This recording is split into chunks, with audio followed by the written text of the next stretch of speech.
La noche caía fría y húmeda sobre Coral Gables, envolviendo el exclusivo vecindario de Miami en un manto de lluvia fina y persistente. En el corazón de este enclave de opulencia, una mansión de arquitectura modernista se erigía como una fortaleza de cristal y concreto, tan imponente como desoladora. Sus muros altos, coronados por cámaras de seguridad que parpadeaban discretamente, aislaban un jardín de perfección geométrica, tan impecable como carente de vida. La luz amarillenta de los postes de la calle se reflejaba en el asfalto mojado, creando un contraste dramático entre la riqueza protegida del interior y la vulnerabilidad del mundo exterior. Dentro de esa jaula dorada, el silencio era una entidad propia, un peso que oprimía el aire y se aferraba a los muebles de diseño. Era el silencio de un mausoleo, no de un hogar, y su guardián era un hombre que había olvidado cómo vivir. Arturo Salazar, a sus 52 años, era el amo de aquel silencio, vestido con un traje de diseñador que parecía fuera de lugar en la soledad de su propia casa. Observaba la lluvia golpear los ventanales sin verla realmente. Su cabello gris, perfectamente peinado, y su postura erguida eran la fachada de un hombre que había construido un imperio de software desde cero. Sin embargo, sus ojos, hundidos en profundas ojeras, delataban una bancarrota emocional que ninguna fortuna podía reparar. Hacía 5 años, un accidente de auto le había arrebatado a su esposa y a su pequeña hija, Sofía. Desde 1900, entonces, Arturo se había convertido en un prisionero de sus propios recuerdos, deambulando por los pasillos de su gigantesca casa como un fantasma. Fue entonces cuando un sonido agudo y extraño rompió la quietud sepulcral. El zumbido del intercomunicador en la entrada principal. Irritado por la intrusión, Arturo caminó con pasos medidos hacia el monitor de seguridad, su mente ya preparada para despachar a quien quiera que osara perturbar su reclusión. En la pantalla, la imagen granulada por la lluvia mostraba 2 figuras borrosas. Presionó el botón de comunicación con un gesto de impaciencia. Una voz de mujer, débil pero extrañamente firme, llegó a través del altavoz. «Señor, por favor, solo un plato de comida para nosotras. Llevamos 2 días sin comer». Arturo frunció el ceño, su dedo índice moviéndose instintivamente para cortar la llamada y restaurar su preciado silencio. Estaba a punto de hacerlo cuando un relámpago repentino iluminó el cielo nocturno y por un instante fugaz la cámara capturó con una claridad brutal el rostro de la niña que se aferraba a la mujer. El corazón de Arturo se detuvo. El aire abandonó sus pulmones. No era una desconocida. Era el rostro de Sofía. Los mismos ojos castaños, enormes y curiosos. Los mismos rizos oscuros pegados a la frente por la lluvia. El mundo de Arturo se inclinó sobre su eje. Las barreras emocionales que había tardado 5 años en construir se desintegraron en un solo latido. Sin pensar, de forma puramente mecánica, presionó el botón para abrir el pesado portón de hierro. Caminó hacia la entrada, su cuerpo moviéndose en un trance mientras el sonido del motor del portón resonaba como un eco lejano. Cuando la puerta principal se abrió, vio a la mujer y a la niña paradas bajo la luz del porche.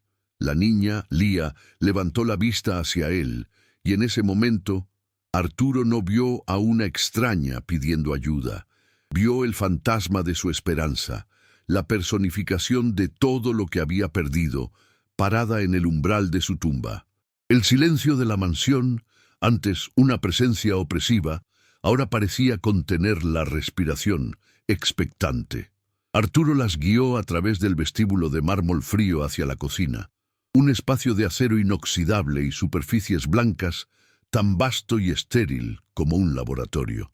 La gobernanta, una mujer mayor llamada Inés, apareció con una expresión de desconcierto que rápidamente se transformó en una compasión silenciosa al ver a la niña temblorosa. Sin necesidad de órdenes, Inés preparó una sopa, caliente y pan recién horneado, sus movimientos eficientes y discretos. Elena se sentó rígidamente en el borde de una silla de diseño, sosteniendo a Lía en su regazo, sus ojos moviéndose con cautela, como un animal salvaje que ha entrado en una trampa de oro. No confiaba en la repentina amabilidad, pero la necesidad de su hija era más fuerte que su miedo. Arturo no se sentó, se quedó de pie, apoyado en el marco de la puerta, observando la escena con una intensidad que era casi dolorosa. No veía a dos extrañas, sino un eco, un espejismo viviente. Veía la forma en que Lía sorbía la sopa de la cuchara, con las mejillas infladas y los ojos cerrados de placer, y el recuerdo de Sofía haciendo exactamente lo mismo lo golpeó con la fuerza de una ola. Cada pequeño gesto de la niña, cada sonido, era una aguja que perforaba la gruesa capa de apatía que había construido alrededor de su corazón. Elena, notando su mirada fija, se tensó aún más, abrazando a Lía con más fuerza, como si temiera que aquel hombre pudiera arrebatarle lo único que le quedaba en el mundo. Él no quería asustarla, pero era incapaz de apartar la vista. Después de terminar su plato, con una velocidad que delataba días de hambre, Lía se deslizó del regazo de su madre. Sostenía en su manita un trozo de pan que había guardado. Con la vacilación propia de un niño ante un extraño imponente, caminó lentamente hacia Arturo. Se detuvo frente a él, levantó la mirada con sus enormes ojos castaños y le extendió el pan. «Para usted», susurró con una vocecita apenas audible. Ese gesto, tan simple, tan puro, fue el golpe de gracia. La represa emocional de Arturo se rompió. No lloró, pero un temblor le recorrió todo el cuerpo y tuvo que apoyarse en la pared para no caer. Era un acto de compartir de alguien que no tenía nada, una ofrenda que él, con toda su fortuna, no había recibido en 5 años. En ese instante, Arturo tomó una decisión que no nació de la lógica, sino de una necesidad visceral. No podía permitir que esa luz, por tenue que fuera, volviera a la oscuridad de la calle. No estaba salvándolas a ellas, estaba intentando, desesperadamente, salvarse a sí mismo del abismo. Miró a Elena, cuyos ojos estaban llenos de lágrimas contenidas, y su voz salió ronca, extraña por el desuso. «Quédense. Hay muchas habitaciones. Quédense esta noche». No fue una pregunta, sino una súplica. Elena lo miró, buscando la trampa, el precio oculto en aquella oferta inverosímil. No lo encontró. Solo vio a un hombre tan roto como ella, un náufrago aferrándose a un trozo de madera en medio del océano. Asintió en silencio, sin palabras para expresar la mezcla de alivio y terror que sentía. Es increíble cómo un gesto tan pequeño puede cambiarlo todo. La vida a menudo nos pone a prueba de las formas más inesperadas, y son estos momentos de conexión humana los que nos recuerdan nuestra fuerza. Si estas historias de segundas oportunidades te conmueven, tu suscripción nos ayuda a seguir encontrando y contando más relatos como este, voces que merecen ser escuchadas y que nos inspiran a todos a ser un poco mejores. Las condujo a una habitación en el ala oeste de la casa, un cuarto que había permanecido intacto, congelado en el tiempo. Era el cuarto de Sofía.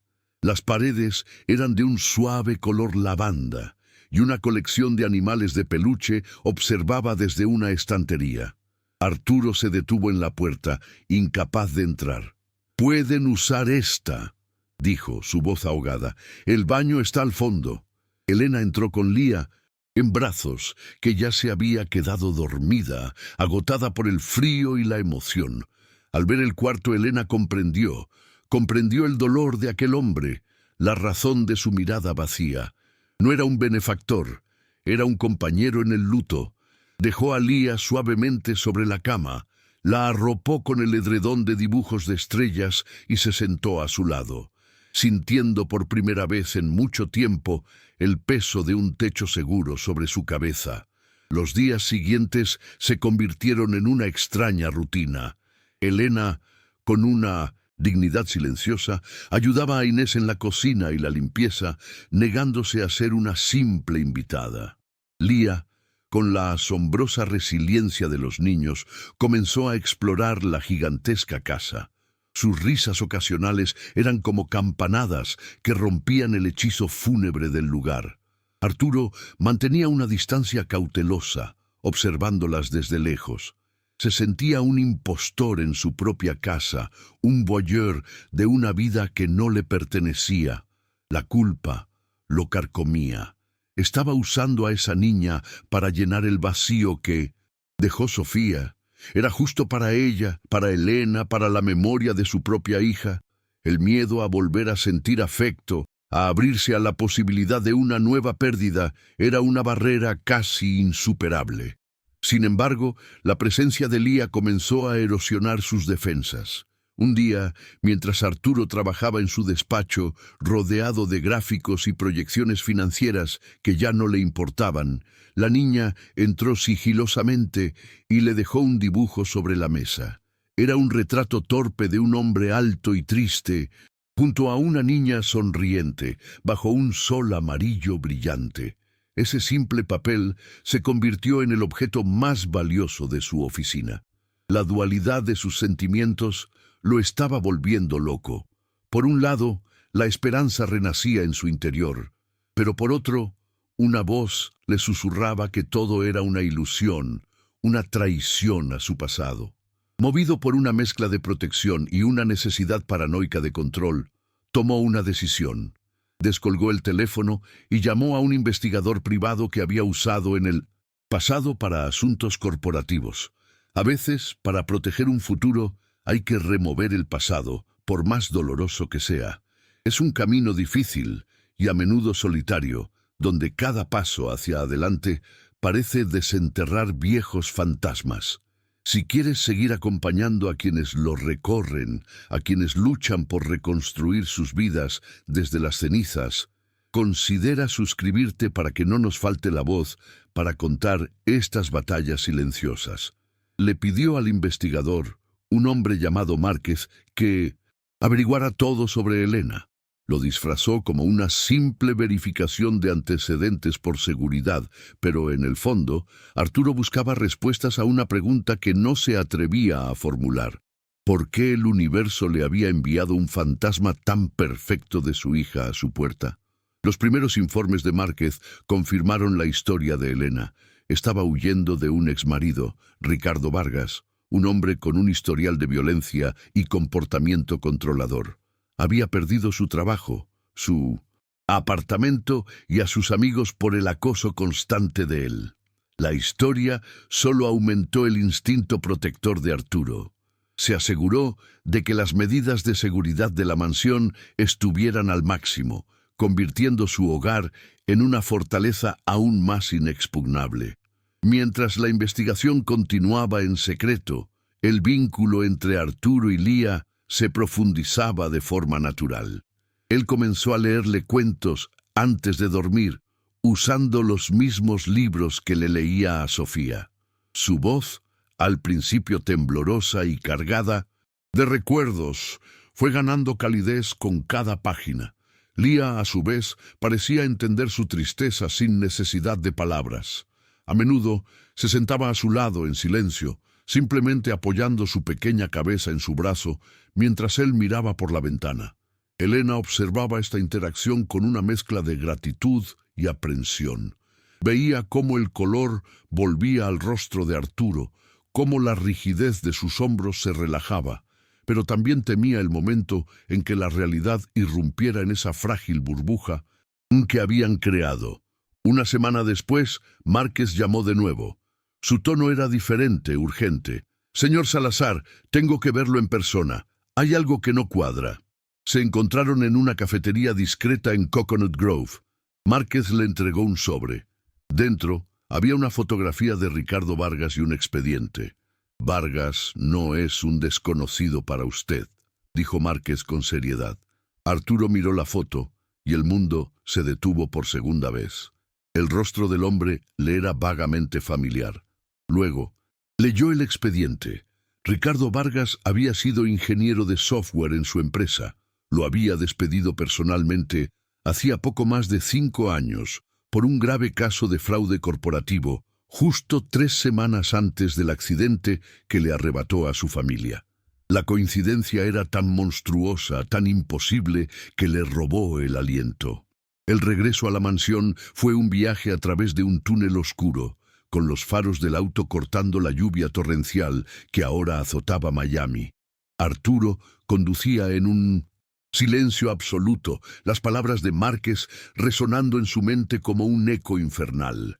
La coincidencia era una herida abierta, una posibilidad tan monstruosa que su cerebro se negaba a procesarla por completo.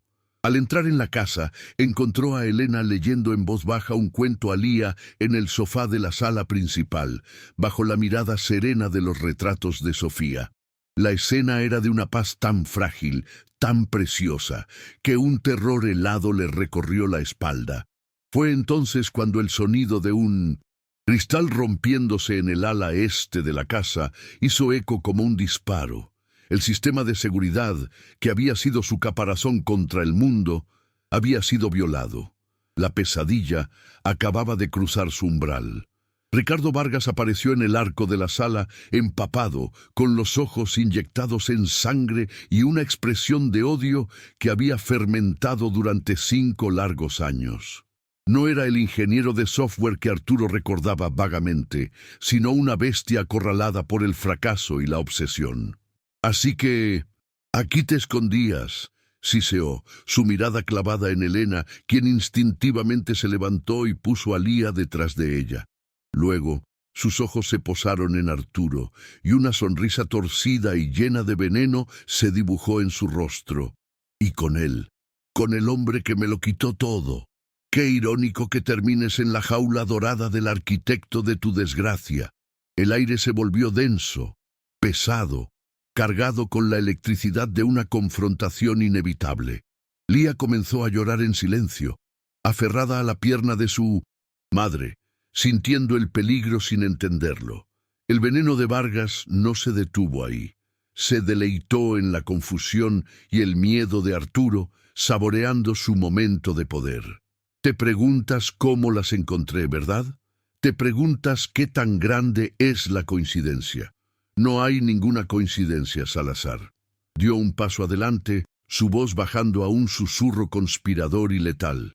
Ese accidente, el que te dejó viudo y solo en esta tumba de lujo, no fue un accidente. Yo saboteé los frenos de tu carro. Quería que sintieras lo que es perderlo todo, así como yo lo perdí por tu culpa. No sabía que tu esposa y tu hija estarían contigo. Ellas no eran el objetivo. El objetivo eras tú.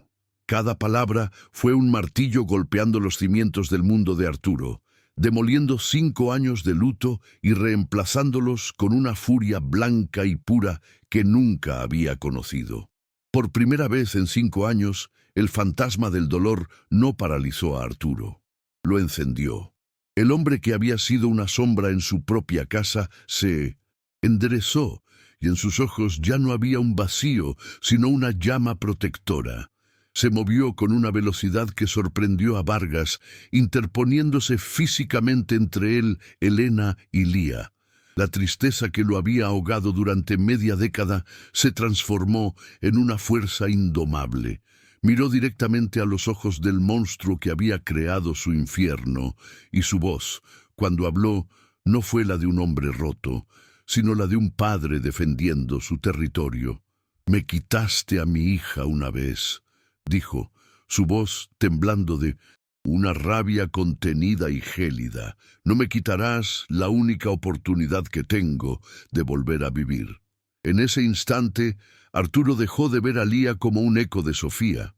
La vio a ella, una niña real, asustada, que merecía un futuro.